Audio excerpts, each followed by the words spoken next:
Hello everyone, welcome to my channel. आज हम इस वीडियो में सीखेंगे कि बीएड का लेसन प्लान कैसे बनाते हैं। जैसे आप लोग बीएड फर्स्ट ईयर में लेसन प्लान बनाते हो, और आवाज़ पर ध्यान मत देना, थोड़ी तबीयत ख़राब है। तो जैसे आप लोग बीएड में लेसन प्लान बनाते हो, फर्स्ट ईयर में लेसन प्लान बनाते हो, हिंदी का, इंग्लिश का, आपके जो पेडागोजी सब्जेक्ट्स हैं आप उनके लेसन प्लान बनाते हो। तो उन पर आप लोगों को कैसे बनाने होते हैं, क्या उसमें लिखना होता है, वो सब आप हम इस वीडियो के माध्यम से देखेंगे। और मोर अपडेट्स के लिए आप लोग टेलीग्राम चैनल को ज्वाइन कर लेना, मैं डिस्क्रिप्शन बॉक्स में लिंक डाल दूँगी। एंड अभी हम शुरू कर लेते हैं। तो सबसे पहले आप लेसन नंबर, यहाँ पे जो लेसन नंबर है यहाँ पर आप 1 लिखोगे। अगर आप दूसरा लेसन प्लान बना रहे हो तो 2 लिखोगे। क्लास एंड सेक्शन, जिस क्लास से आप टॉपिक को उठा रहे हो, मतलब आप क्लास 7th से उठा रहे हो तो 7th लिखोगे, 8th से उठा रहे हो तो 8th लिखोगे। सब्जेक्ट में आप लोग हिंदी लिखोगे, क्योंकि ये आपका हिंदी का लेसन प्लान है। गद्य या फिर पद्य, जो भी आप लिखना चाहो फिर वो लिखोगे। जो भी आप उठा रहे हो, गद्यांश उठा रहे हो तो गद्य लिख देना, अदरवाइज मत लिखना। आपको फिर डेट डालनी होती है, जिस डेट पर आप ये लेसन प्लान बना रहे हो, ठीक है। फिर स्कूल, बाबू बनारस, जो भी है ये आपने जिस स्कूल में पढ़ाया है, या आप जो आपके नियर बाय स्कूल है जो भी, उसका नाम डाल दोगे आप यहाँ पे। यूनिट में कुछ नहीं लिखना।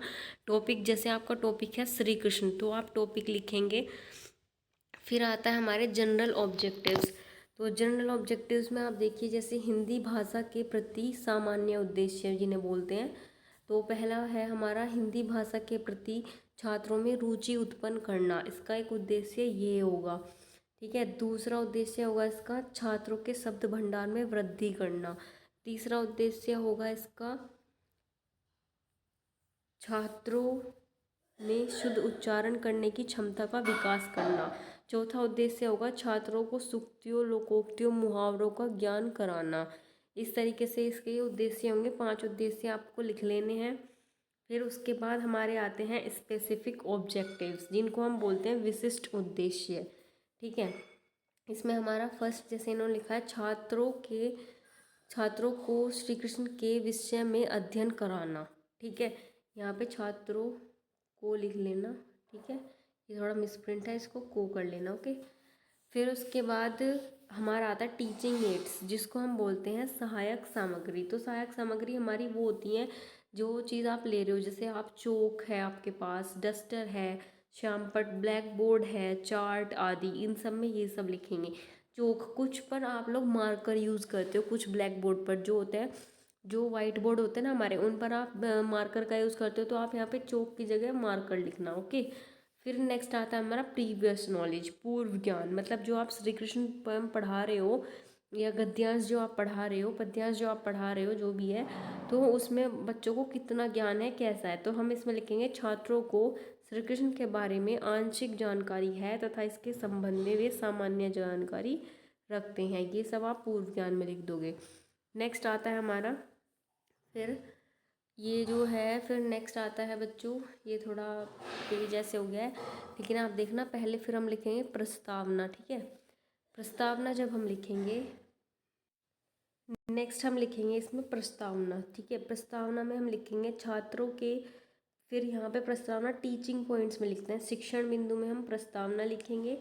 और फिर उसके बाद जो ये हमारा विशिष्टीकरण सहित है, इसमें लिखेंगे छात्रों के पूर्व ज्ञान को नवीन ज्ञान से जोड़ना, ठीक है। तो हम इसमें सबसे पहले क्या होता है, प्रस्तावना प्रश्न पूछते हैं। ये एक हेडिंग है, जो ये दिख रहा है ना, ये एक हेडिंग है हमारी, ठीक है। ये जो प्रस्तावना प्रश्न आपको दिख रहे हैं, ये एक हेडिंग है। फिर हम यहाँ पर प्रस्तावना प्रश्न पूछेंगे, ओके।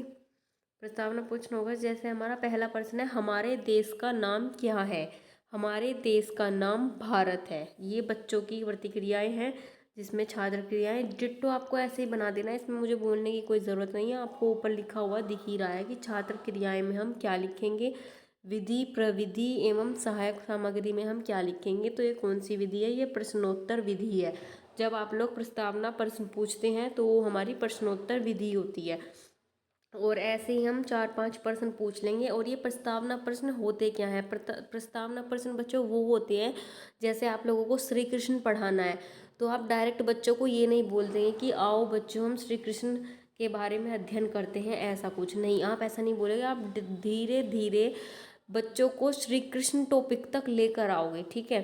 फिर जैसे ही हमने दूसरा क्वेश्चन पूछा, भारत में किन किन धर्मों के लोग रहते हैं, बच्चों ने उत्तर दे दिया। ऐसे ही तीसरा पूछा, चौथा पूछा, फिर आप पूछते हैं पांचवा, श्री कृष्ण के विषय में आप क्या जानते हैं।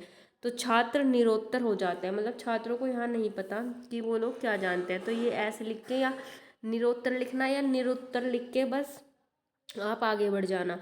फिर नेक्स्ट हम लिखेंगे विषय वस्तु छात्र अवगत हो सकेंगे, ठीक है।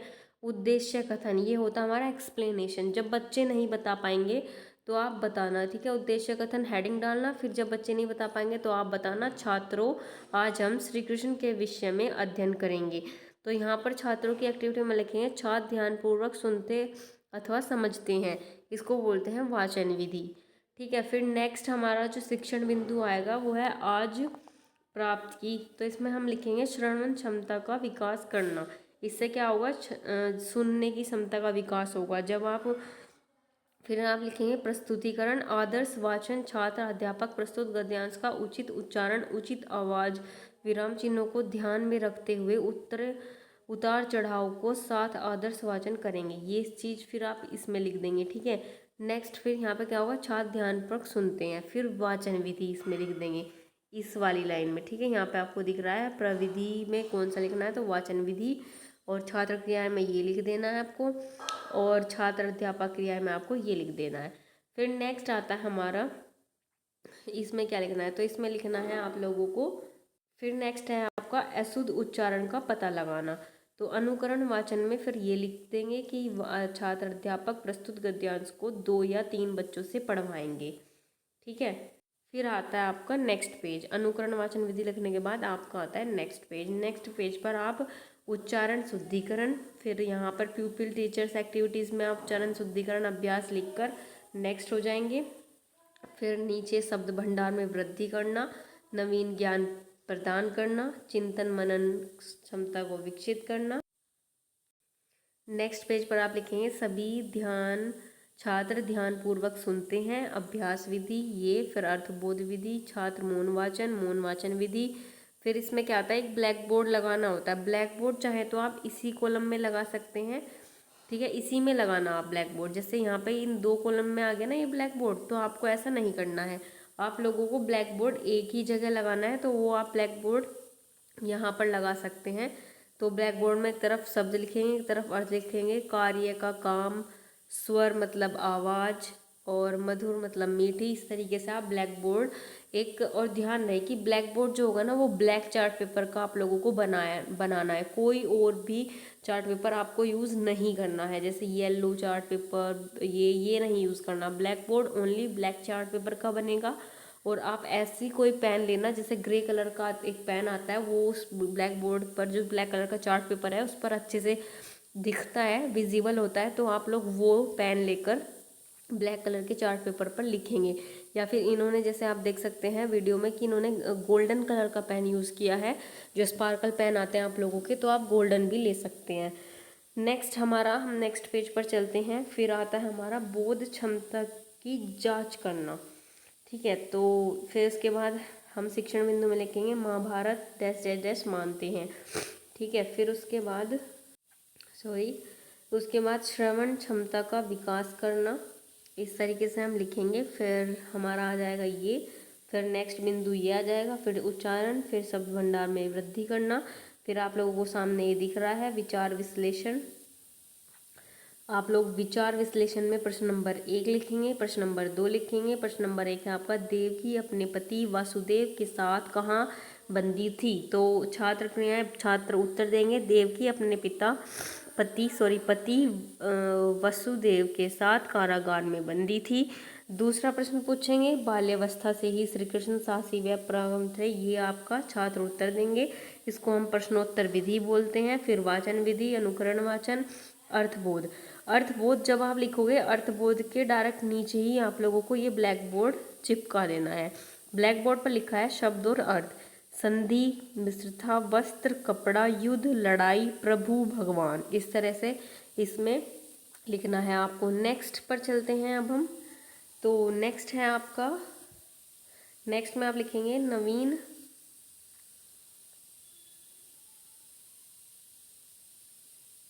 नेक्स्ट पेज है आप लोगों का नवीन ज्ञान प्राप्त करना। ठीक है, फिर हमारा नेक्स्ट वो होगा बिंदु चिंतन मनन की क्षमता विकसित करना, बोध क्षमता की जांच करना, मुख्य बिंदुओं नवीन जांच की। फिर लास्ट आपका आता है गृह कार्य। ये एक आपको हेडिंग डालनी होती है, गृह कार्य, जो कि शिक्षण बिंदु में आप लोगों को लिखना होता है। फिर गृह कार्य में आप लिखेंगे छात्र प्राप्त ज्ञान को अभ्यास द्वारा स्थायी कर सकेंगे। ठीक है, तो ये आपको स्पेसिफिकेशंस में लिखना है। फिर प्यूपल टीचर्स एक्टिविटी में लिखना है गृह कार्य, प्रश्न उत्तर, शब्दार्थ आदि लिखिए। फिर बच्चे क्या लिखेंगे, छात्र गृह कार्य अभ्यास पुस्तिका में उतारते हैं, इसको बोलेंगे हम लेखन विधि। फिर नेक्स्ट आता है हमारा, बस बच्चों यहीं पर आप लोगों का ख़त्म हो जाता है। नेक्स्ट आप लोगों को कुछ भी नहीं है। आप लोगों को आई होप ये विजिबल होगा एंड आप लोगों को ये बनाना भी आ गया होगा। जो मोटे मोटे पॉइंट है वो मैंने आपको बता दिया है कि ब्लैक बोर्ड कहाँ पर चिपकाना है। ब्लैक बोर्ड सिर्फ ब्लैक चार्ट पेपर से ही बना होगा, अदरवाइज आप कुछ और चार्ट यूज़ मत करना। हाँ, येलो और जो ये ऐसे चार्ट हैं, कलरफुल जो चार्ट होते हैं, वो आप लोग चूज़ कर सकते हैं। जैसे आप लोगों को आप लोग कोई दिखाना है, कुछ दिखाना है आपकी पोएम से रिलेटेड। सपोज श्री कृष्ण की एक फ़ोटो बना दी, और जैसे देवकी जी हैं उनका एक फ़ोटो बना दिया, उनके हाथ में श्री कृष्ण जी को दे दिया, इस तरीके से वो एक थोड़ा अट्रैक्टिव दिखाने के लिए, तो आप वो बना सकते हैं। फिर आप वो बनाकर एक छोटे से चार्ट के टुकड़े पर फिर वो आप कहाँ चिपकाएंगे, वो भी आप इसी यहाँ पर चिपकाएंगे। सपोज जो देवकी वाला जो क्वेश्चन था वो आप लोगों का इस पेज पर था, जैसे मैं आप लोगों को दिखाती हूँ ये। ठीक है, प्रश्नोत्तर विधि में तो आप लोग यहाँ पर, जैसे यहाँ पर आप देवकी जी और एक कारागार बनाकर उनके पति के साथ, देवकी जी और कारागार में बंद करके उनके पति को ऐसे कोई वीडियो, ये मतलब सॉरी कोई पिक्चर बना देना एक येलो कलर के चार्ट पेपर पर, और वो आप यहाँ पर पेस्ट कर सकते हैं। वो चीज़ आपकी रहेगी कलरफुल चार्ट पेपर पर, लेकिन ब्लैक बोर्ड वर्क जितना भी होगा वो सब होगा आपका ब्लैक चार्ट पेपर पर। और अगर वीडियो आपको थोड़ी भी अच्छी लगी है तो लाइक कर देना, शेयर करना एंड चैनल को सब्सक्राइब कर लेना और टेलीग्राम चैनल को ज्वाइन कर लेना। Thank you so much for watching.